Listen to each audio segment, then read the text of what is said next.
오늘은 완전한 순종에 대해서 말씀드리려고 합니다.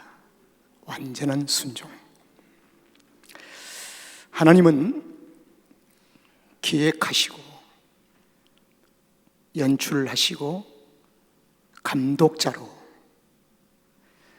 성경 66편을 한 편의 드라마로, 그리고 성경 66권을 한 드라마의 타이틀을 붙인다면 구원이라고 하는 타이틀을 붙일 수 있습니다. 혹은 새 창조, 혹은 새로운 피조물, 그리고 새 하늘과 새 땅의 드라마, 그리고 또는 섭리라고 하는 아주 간단한 한 단어를 성경 66편의 드라마의 제목으로 만들 수도 있어요. 성경 66권의 드라마 속에 유일한 주인공이 바로 하나님 자신입니다. 그리고 예수 그리스도십니다. 그리고 난 후에 주인공 되신 하나님께서 자신과 함께 연출할 사람들을 하나님이 그때그때마다 뽑으십니다. 그래서 하나님과 함께 연출할 사람들을 시대마다 하나님이 뽑으셔서 세우시는데, 아담과 하와, 그리고 아벨, 그리고 셋, 그리고 노아, 그리고 아브람, 이삭, 야곱, 요셉, 이 호명한 이 사람들은 창세기를 드라마로 연출하는 과정 속에 하나님이 그때마다 시대마다 뽑아서 함께 무대 위에서 활동하신 사람들입니다. 그래서 창세기 편에 중심적으로 주인공 되신 하나님과 함께 등장한 인물들을 지금 나열해 드렸는데, 창세기 다음 편에는 출애굽기, 레위기, 민수기, 신명기에는 하나님께서 모세를 뽑으셔서 함께 등장을 하십니다. 그리고 신명기 33장과 34장은 모세 오경의 끝부분입니다. 아주 마지막 지점이에요. 그래서 신명기 33장은 소 제목 타이틀을 붙인다면 가장 아름다운 축복. 그래서 지난주에 가장 아름다운 축복, 신명기 33장의 말씀을 가지고 함께 나눴습니다. 아름다운 그 축복의 연출하는 과정 속에는 하나님과 모세와 백성들이 함께 있는 무대가 만들어졌습니다. 이것을 가리켜서 공적인 삶이라고 얘기를 합니다.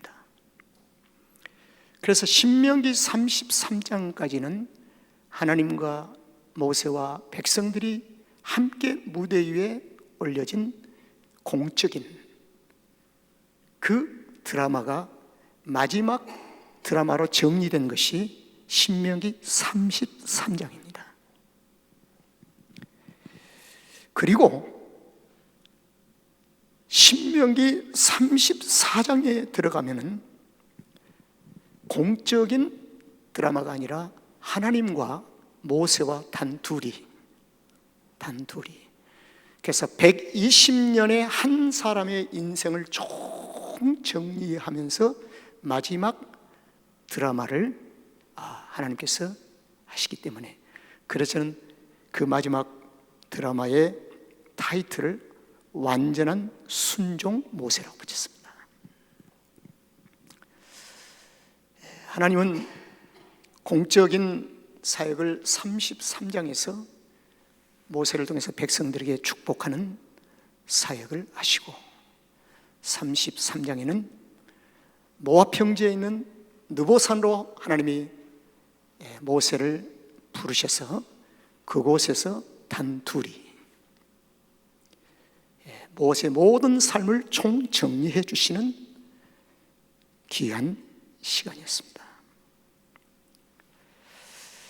그래서 저는 오늘 34장을 들어가면서 완전한 순종, 여러분 신명기 34장에서 우리에게 보이시는 완전한 이 순종으로 마무리가 되어지는데, 이 순종에 대해서 조금 여러분들에게 한번 다가가고 싶어요. 한번 솔직해 보세요. 하나님 앞에 평소에 순종이라고 하는 이 단어가 내게 조금 부담스럽게 느껴본 경험이 있으십니까? 어쩌면 지금도 조금 부담스럽지 않습니까? 이 질문을 한번 해보는 거예요. 그리하지 아니하면 지금은 순종이라고 하는 이 단어가 아주 편안하게 내 삶에 다가오고 있습니까? 이건 냉정하게 한번 자신을 들여다보는 거예요. 그런데 혹시 오늘 제목이 완전한 순종이라고 하는 이 제목이 더욱 부담스럽지 않습니까? 더욱 부담스럽게 무겁게 느껴지지는 않는지 물어보고 싶습니다. 그러나 오늘 저는 여러분에게 말씀을 통해서 성경은 완전한 순종을 강요하지 않습니다. 강요를 받지도 않습니다. 그렇지만 하나님은 모든 성도들에게, 모든 그리스도인들에게 완전한 순종을 하나님 목표로 세우십니다. 완전한 순종을 목표를 세우시고 지금까지 변함없이 내 곁에 계시면서 여전히 일하고 계십니다. 그 목표를 향해서 가기 위하여. 모세는 어느 날 느보산 비스가산 꼭대기에서 하나님의 목표인 완전한 순종을 성취하시기 위하여 하나님은 모세를 부르십니다. 개인적인 부르심입니다. 이건 공적인 부름이 아니에요. 하나님 모세 한 사람을 부르십니다. 그래서 모세는 모압 평지에 있는 느보산 중에, 여러 산 중에 비스가산이라는 가장 높은 꼭대기에 하나님의 부르심을 받고 섰습니다. 바로 그 지점이 바로 하나님이 목표를 모세를 향해 세우신 완전한 순종을 성취하는 시간입니다. 성취.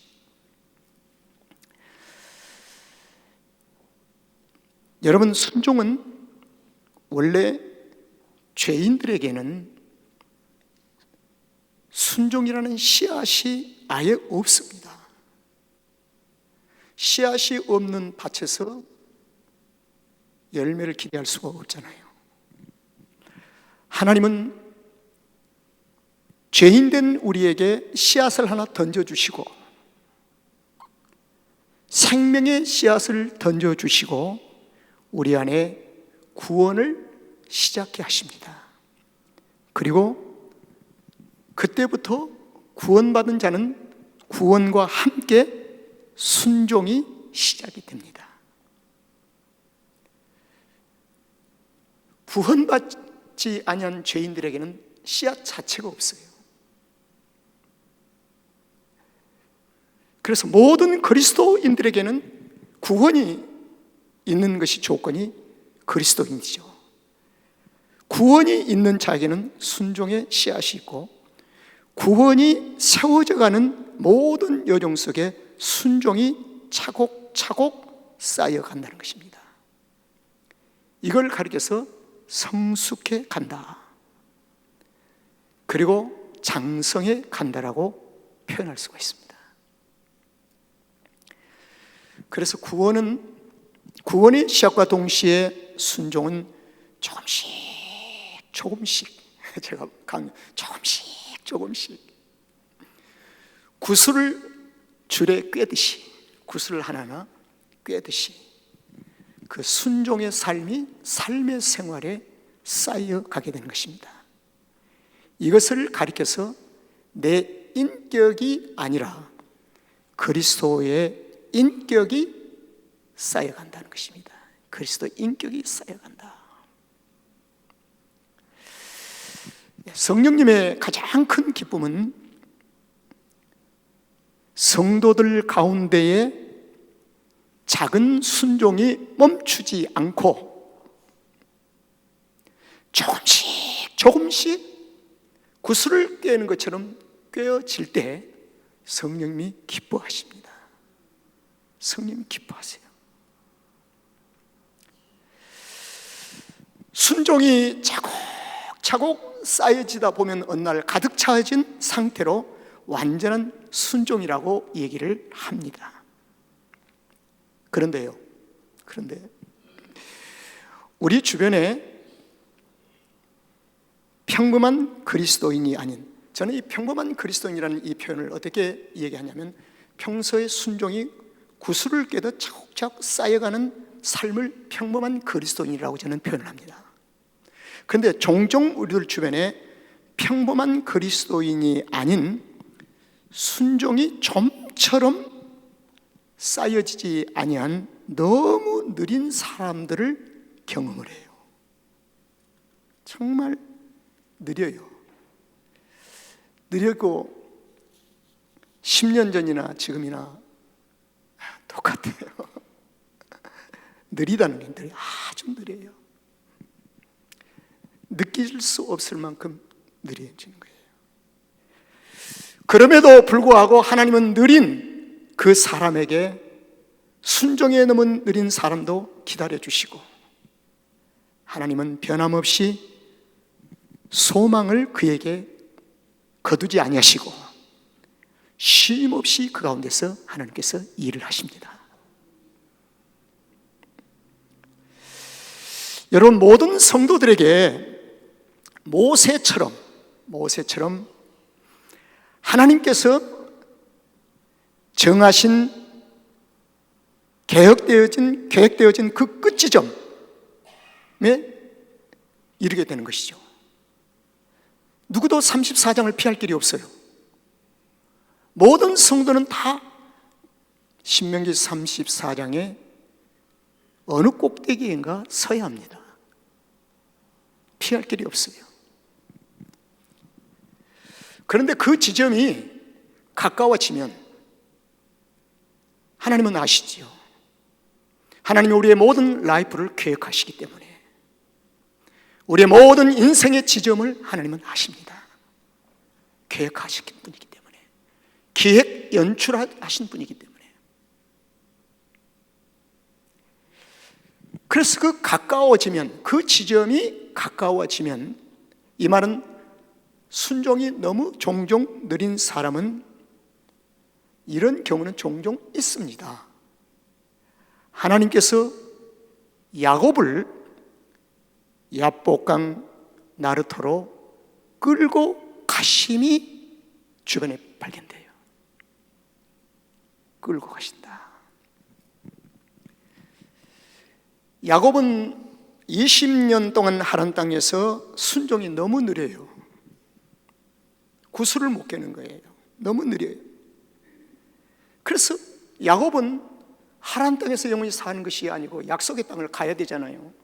그러니까 약속의 땅이, 하나님이 준비하신 약속의 땅이 가까운데 바로 그 길목에 하나님께서 야복 나루터를 준비하시고 그것으로 주님이 이끄십니다. 그리고 한 판의 씨름을 하나님이 직접 하세요. 씨름하신 목적이 무엇일까? 순종이 멈춘 듯이 살아왔던 20년, 이제는 불순종의 닉네임을 갖고 있는 야곱의 옷을 벗기시고 순종의 오신 이스라엘의 옷을 입히셔서, 그리고 약속의 땅에서 도사리고 기다리고 있는 형 에서를 순종의 옷을 입혀서 대면시키기 위하여 하나님의 깊은 계획입니다. 하나님의 깊은 섭리하심.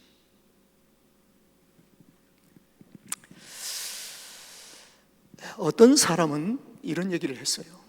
상당히 제가 의미 있게 그 글을 읽었는데 대충 요약하면 이렇습니다. 오랫동안 무의식 중에, 이 말을 소위 코마 상태에 있는 성도를 이렇게 이 얘기를 객관적으로 하는 사람이 있었습니다. 두 가지를 얘기를 했는데, 그 사람이 오랫동안 코마 상태에 들어있는 그 얘기는 성도입니다. 완전한 하나님의 사랑을 받아들일 수 있는 시간을 하나님이 제공해 주신 시간이다. 의미 있게 다가왔습니다. 하나님의 사랑을 완전하게 받아들일 수 있는 시간을 하나님께서 제공해 주신 시간이다. 하나님의 완전한 사랑의 확증은 십자가입니다. 십자가의 완전한 사랑을 받아들일 시간을 하나님이 제공해 주신 시간. 그리고 두 번째, 자신의 모든 것을 제어당하고 의사표현도 할 수도 없고 손짓 발짓도 할 수 없는, 완전히 제어당하게 하시고, 그리고 그 가운데서 하나님과 깊은 만남의 시간을 1대1로 갖기를 원하신 시간이었다. 그 시간에 영원히 하나님과 교제 속에 용서를 구하고 회개하고 그 안에서 순종이 구슬 꿰듯이 빠르게 진행이 되어지면서 완전한 순종의 정상의 자리로 가까움을 알게 하시는 귀한 시간을 하나님이 제공하셨다. 굉장히 저는 의미 있게 그 글을 읽었습니다. 저는 동의합니다. 우연히 코마 상태에 들어갈 일은 없잖아요. 모든 것이 하나님께 여와 있으니까요. 그러나 모세는 야곱과 같이 나루토의 이끌림을 받은 사람이 아니었습니다. 모세는 코마 상태에 들어간 것도 아닌 전혀 다른 모습으로, 씨름한 모습이 아니라 그는 모압 평지 느보산 비스가산 꼭대기에 부르심을 받게 됩니다. 모세에게는 결정적인 불순종의 흔적이 성경은 너무 선명하게 기록하고 있습니다. 이스라엘 백성들이 애굽을 출애굽한 후에 2년차 되던 해, 가데스 바의 광야에 물이 바라는 곳에서 목이 마를 때 하나님께서는 호렙산에 반석을 쳐서 그들에게 물을 공급해 주십니다. 그리고 광야의 40년을 거의 소비하고 난 후에 두 번째 그 자리에 무리바에 도착했을 때 백성들이 목말라 하니까 하나님께서는 모세에게 모세야, 그 반석을 향해서 명령하라 했는데 모세는 거기서 신경질적인 반응을 일으켰고, 모세는 충분히 자신을 변명할 수 있는 신경질 반응을 일으킬 수밖에 없는 타임이었습니다. 왜? 바로 직전에 누이가, 그렇게도 사랑하는 누이가 죽음을 맞이했기 때문에, 슬픔 속에 있는 매우 예민한 상태이기 때문에. 그러나 하나님께는 그게 통하지를 않습니다.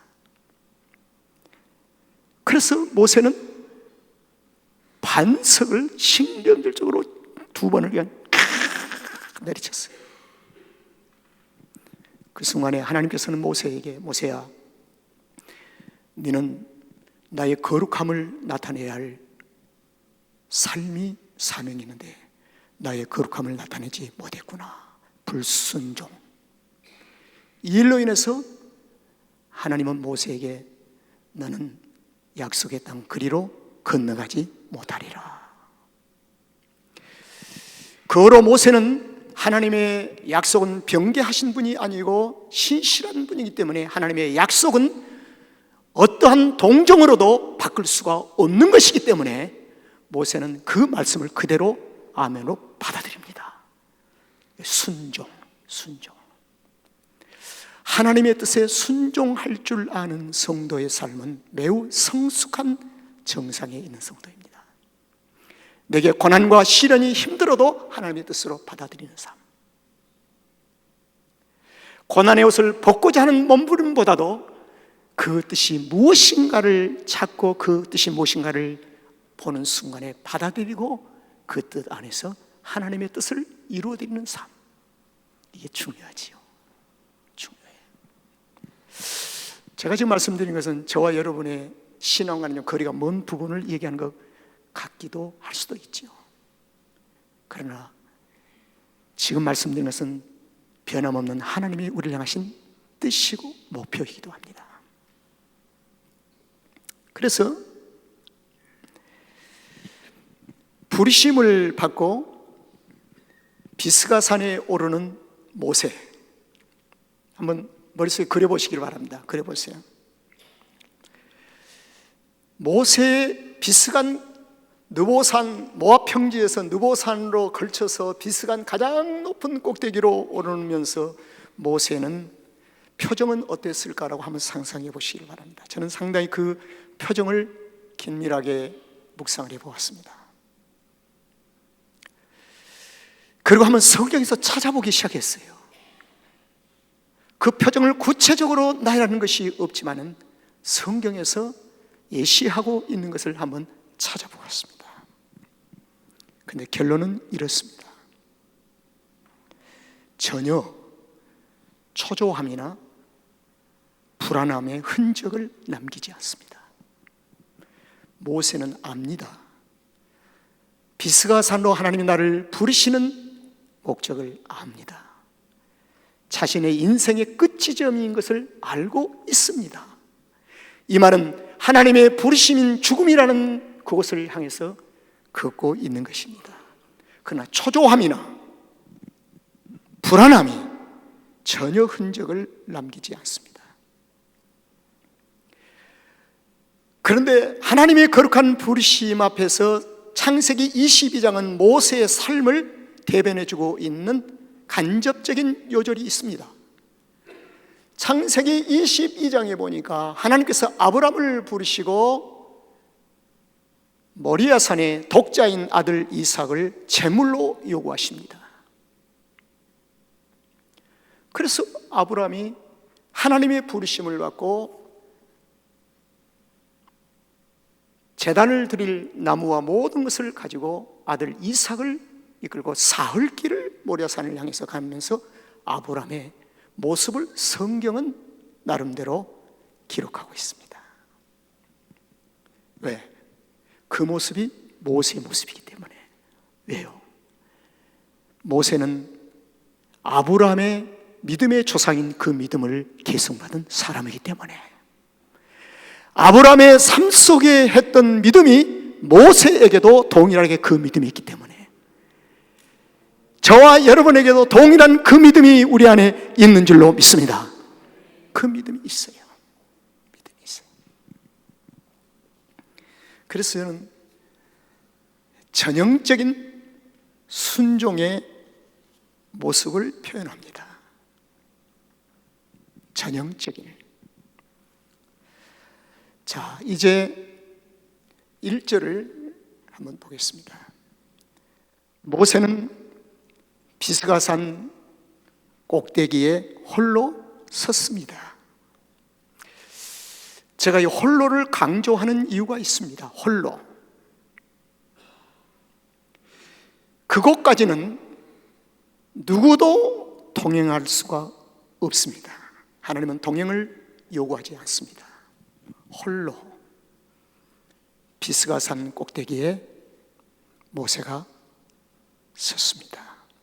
유일하게 하나님께서 친히 보내신 천사장 미가엘을 보내서 모세의 길을 안내하십니다. 안내. 천사장 미가엘을 안내자로 보내신 것은 유다서, 신약성 유다서 1장 9절에 나와요. 홀로 하나님의 인도하심을 스스로 받고 비스가산 꼭대기에 선 모세. 이제 비스가산 꼭대기는 영적인 의미가 있습니다. 왜 꼭대기에 세우셨을까? 이 꼭대기는 지나온 모든 세월을 되돌아볼 수 있는 높이, 모세의 120년의 전 삶을 다 돌아볼 수 있는, 애굽의 40년, 광야의 목동생활 40년, 그리고 광야의 40년 인도자로, 지도자로, 그리고 앞에 펼쳐지는 하나님의 약속의 땅을 전체에 볼 수 있도록 하나님은 비스가산으로. 여러분, 모든 성도들은 마지막 하나님의 부르심이 있을 때, 임종 때 이 비스가산에 서게 되는 것입니다. 지나온 모든 세월에 대한 과거를 다 보는 거예요.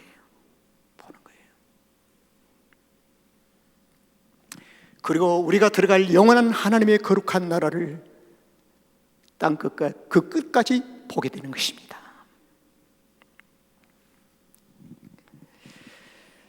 비스가산 꼭대기에 선 모세는 그동안 120년 동안 순종을 구슬에 깨듯이, 실에 깨듯이 다 깨어진 그 구슬을 가지고, 순종의 구슬을 가지고 종합적으로 완전한 마지막 순종의 벽돌 한 장을 얹기 위하여 비스가산 꼭대기에 쓴 것입니다. 미완성인 마지막 구슬 하나, 미완성인 벽돌 한 장, 이것이 비스가산 꼭대기에서 오늘 말씀 속에서 순종의 벽돌을 올리는 거예요. 하나님 이렇게도 섬세하십니다.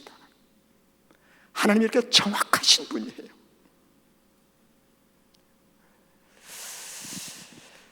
그래서 저는 오늘 성경 본문을 가지고 몇 가지로 여러분들에게 좀 말씀을 드리려고 합니다.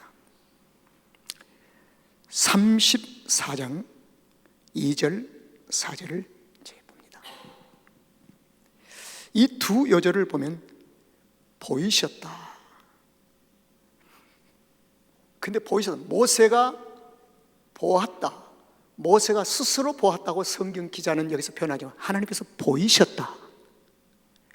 이 말씀은 하나님께서 보게 하셨다. 하나님이 볼 수 있는 눈을 열어주셨다는 것입니다. 여러분, 십자가에 못 박히신 예수가 나의 구주시고 나의 메시아임을 보는 것이 내가 본 것이 아니라 주께서 보게 해 주셨다. 이것이 은혜입니다. 하나님의 은혜예요. 내가 본 것은 하나도 없어요. 하나님이 다 보게 해 주셨다. 보이시다. 여러분, 하나님께서 보게 해 주신 이 눈은 육체의 눈이 아닙니다. 하나님의 세계를 완전히 볼 수 있는 눈을 하나님께서 주셨다는 것입니다.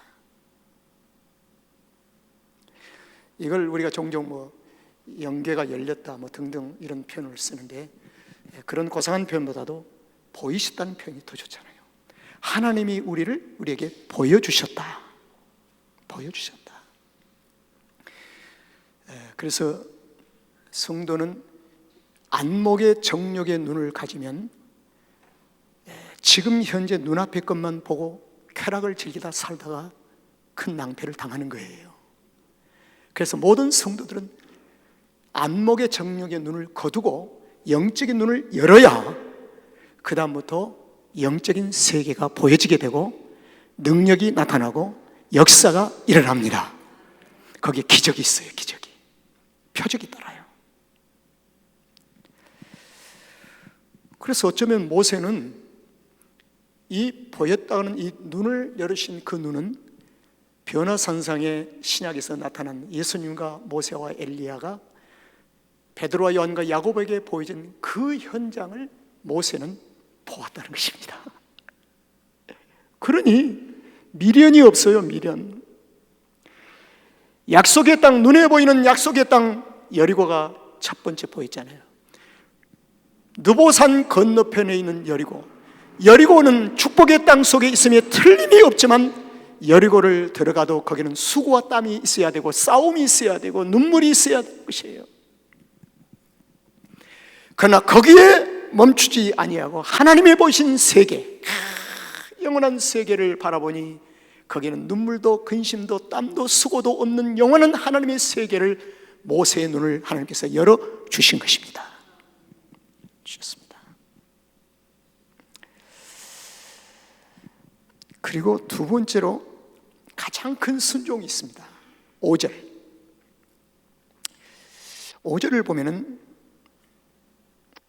가장 큰 순종이, 이에 여호와의 종 모세가, 그 다음 여러분들 시작, 여호와의 말씀대로 모압 땅에서 죽었다는 이것이 완전한 순종을 마지막 종결해 주는 겁니다. 하나님, 나 지금 죽어야 돼요? 아니잖아요. 나 지금 죽으면 안 돼요. 내 새끼들도 있고 내가 더 살아야 돼요. 하나님의 이 부르심 앞에 모세는 전혀 반항이나 이해를 제기하지 아니하고 그 땅에 모압 땅에서 죽었습니다. 근데 그 앞에 여호와의 말씀대로. 자, 이것이 바로 고린도전서 15장 3절 4절에서 정확하게 모세가 어떻게 살아온 삶을 얘기합니다. 내가 받은 것을 먼저 내게 전했느니 이는 성경대로 그리스도께서 우리 죄를 위하여 죽으시고 성경대로 장사 지는 바 되었다가 성경대로 사흘 만에 다시 살아나리라. 예수님은 성경을 응하시려고 성경대로, 모세의 삶의 목적은 장차 오실 누구를 예표하는 것이 목적입니까? 메시아 예수 그리스도의 삶을 전폭적으로 예표하는 삶이 마지막까지 준 사명이야. 그래서 여기서 항변할 수가 없지요. 항변할 수 있는 건덕지가 충분히 있었어요. 하나님, 나 아직 건강해요. 눈도 흐리지도 않고요. 기력도 많이 있어요. 더 일할 수 있어요. 별 얘기를 다 하지요. 변명의 건덕지가 있음에도 불구하고 5절 말씀에서 모압 땅에서 모세가 죽었다는 이 배는 완전 마지막에 순종을 하나님 앞에 드리는 겁니다. 이 말은 하나님의 계획과 하나님의 뜻에 완전한 순종을 드리는 진정한 신앙의 고백입니다. 그렇죠. 그렇죠. 그 다음에 6절을 보겠습니다. 우리 다 같이 한번, 다 같이 시작. 벳부엘 맞은편 모압 땅에 있는 골짜기에 장사되었고 오늘까지 그 묘를 아는 자가 없으니라. 이 말씀을 한 단어로 딱 표현하면 빈 무덤입니다. 무슨 무덤이에요? 빈 무덤. 여러분, 무덤과 빈 무덤의 차이가 뭔지 아시지요? 무덤은 죽음이 있는 곳, 빈 무덤은 죽음이 없는 것이에요. 오늘까지, 그때부터 오늘까지, 이 말은 주님이 오시는 그날까지, 현재까지 진행형, 그 묘를 아는 자가 없습니다. 여러분, 예수님은 우리를 대신해서 무덤을 삶을 사셨습니다. 사흘간. 예수님이 그 무덤에 계실 때를 예수님의 무덤이라고 얘기합니다. 그러나 예수님이 사흘 만에 부활하신 후에 그 무덤을 무덤이라고 하지 아니하고 예수님이 안 계신 빈 무덤이라고 얘기를 합니다. 죽음이 없다는 것입니다. 자, 하나님의 계획은, 모세를 향하신 하나님의 계획은 모세의 죽음을 무덤으로 계획하신 것이 아니라 무슨 무덤으로요? 빈 무덤으로 계획하신 겁니다. 빈 무덤으로. 놀랍죠? 사실 이 여절을 이렇게 들여다보면 막 기가 막힌 거예요. 하나님 그 오묘하신 계획 속에 신혼기라고 하는 이 존재가 하나님의 쓰임받고 있다는 사실이 얼마나 감격스럽고 감동적인지를 모르겠어요. 내가 살아야 할 가치가 있고 내가 머물러야 할 가치가 있다는 사실을 여기서 알게 되는 것입니다.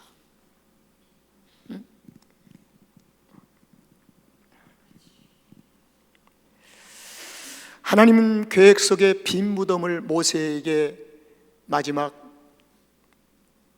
계획하시고 만드시기 위해서 유다서에 보니까 1장 9절에 보니까 하나님은 미가엘을 보내서 장례를 하게 하십니다. 모세의 시신을 가둔 무덤을 미가엘 천사를 통해서 만들게 하시더니 그 순간에 마귀가 탁 뛰어들어온 거예요. 그 시체를 달라는 것입니다. 시체를. 마귀가 시체를 가져가면 어떤 일을 할까요? 마귀에게 시체가 넘어갔다면 어떤 일을 할까요? 마귀의 목적이 무엇인가요? 수많은 많은 백성들 앞에 모세의 무덤을 세워놓고 비석을 세우고 모든 백성들이 위대한 모세를 우상으로 섬기고 하나님을 향해서 불순종케 하게 한 목적으로 마귀가 이 싸움에 뛰어든 것입니다. 그때 하나님은 미가엘 천사장을 통해서 마귀를 강하게, 성경은 꾸짖었다고 얘기하는데 강하게 배척해버립니다. 그냥 물러가라는 것입니다. 더 이상 얼씬거리지 말라는 것입니다. 하나님의 거룩한 계획을 완성시키시는 하나님의 놀라우신 이 마지막 작업을 여호와께서 지금 하고 계십니다. 할렐루야.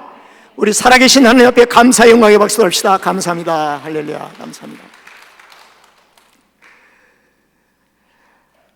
모세의 생애를 마지막 이루고 계신 하나님 그 손에 나도 맡기기를 원합니다. 맡기기를 원합니다.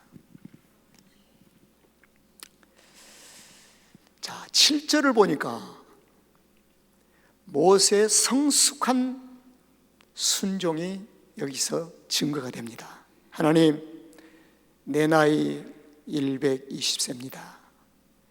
나 지금요 요단강도 건널 수 있고 싸울 수도 있어요. 여리고 성도 공격할 수도 있어요. 내게는 눈도 여전하고 기력도 좋습니다. 그럼에도 불구하고 주님의 부르심이기 때문에 모압 땅에서 죽습니다. 순종. 하나님의 말씀이 내게 약속되지 않습니까? 너는 그리로 들어가지 못하리라. 하나님의 거룩함을 나타내지 못했기 때문에 그 신실하신 약속의 그 말씀을 가슴에 안고 그것을 바꿔보려고 한 것이 아니라 하나님의 약속의 말씀을 따라가며 순종하는 삶을 살았다는 것입니다. 여기서 모세의 완전한 순종함을 하나님 앞에 드리는 것입니다. 마지막 8절. 이스라엘 자손이 모압 평지에서 애곡하는 기한이 맞도록 모세를 위하여 며칠이요? 30일. 여기서 조금 혼란이 올 거예요. 무슨 장례에서 이스라엘 백성이 애곡할 필요가 있나? 그 당시에 사람이 주면 관습이 30일 정도. 야곱은 70일이 걸렸습니다. 거기에 중요한 포인트가 있는 것이 아니고 이 30일 동안 하나님은 장례를 통해서 백성들에게 신앙에 유익한 시간을 제공하시는 하나님. 이 말은 마지막 모세의 죽음까지도 하나님이 사용하셔서 백성들의 신앙을 성숙시키고자 하는 하나님의 거룩한 계획이 지금도 진행되고 있다는 사실을 여기서 찾아내는 것입니다.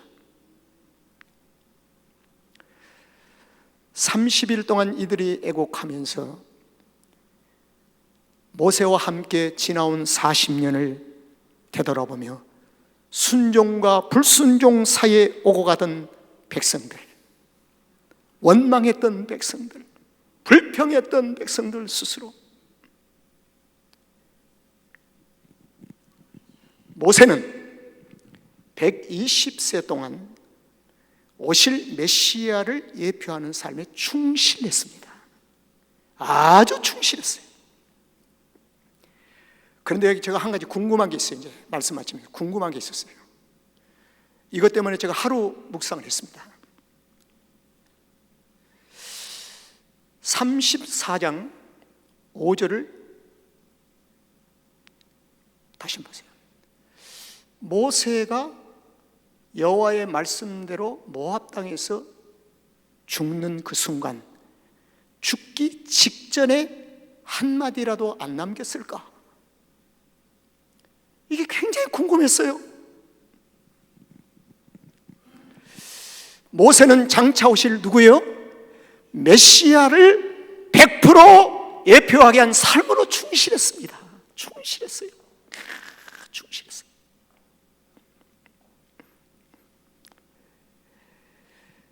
틀림없이 남긴 한마디가 있으리라고 저는 확신했습니다. 그래서 묵상을 해보는 거예요. 하나님 좀 보여주세요. 가르쳐주세요. 마지막 그 한마디는 비스가산 꼭대기에서 마지막 운명 직전의 그 한마디는 산나라에 있는 백성들에게는 들려지지 아니했을지라도 하나님과 1대1의 관계 속에서 분명한 한마디가 있었을 것이다. 왜? 마지막까지 자세를 흐트리지 않고 순종했기 때문에 성경을 응하려고, 주님의 오심을 예표하는 순간이었기 때문에. 그래서 누가복음 23장 46절하고 요한복음 19장 30절에서 모세의 마지막 비스가산 꼭대기 직전에 했던 이 얘기를 찾아온 것입니다. 왜?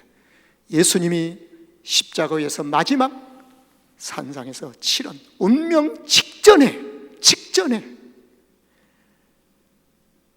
누가복음 23장 46절에 보니까 아버지여 내 영혼을 아버지의 손에 부탁하나이다. 그리고 운명. 그 다음에 요한복음 19장 30절에 보니까 다 이루었다 하시고 머리를 숙이시고 영원히 돌아가시느니라. 자, 이 말입니다. 이 말이 성취가 됐잖아요. 그럼 모세는 메시아에 대한 예표이기 때문에 이 말을 해야 돼요. 모세는 이렇게 말을 했을 것입니다. 아버지, 나는 성경대로 태어났습니다. 성경대로 나일강 갈상자에서 구원받았습니다. 아버지, 성경대로 살았습니다. 근데 부족함도 실수도 했습니다. 이제 성경대로 세상을 떠납니다. 아버지, 눈에 보이는 여리고 그 땅이 아니라 수고와 땀과 눈물이 없는 영원한 하나님의 나라로 나를 부탁하나이다. 이거였을 거예요. 틀림없어요. 이거 뭐예요? 여리고가 내게는 별 의미가 없습니다. 아버지, 여리고에는 여전히 수고와 땀이 있잖아요. 영원한 그 나라로 나의 영혼을 부탁하나이다.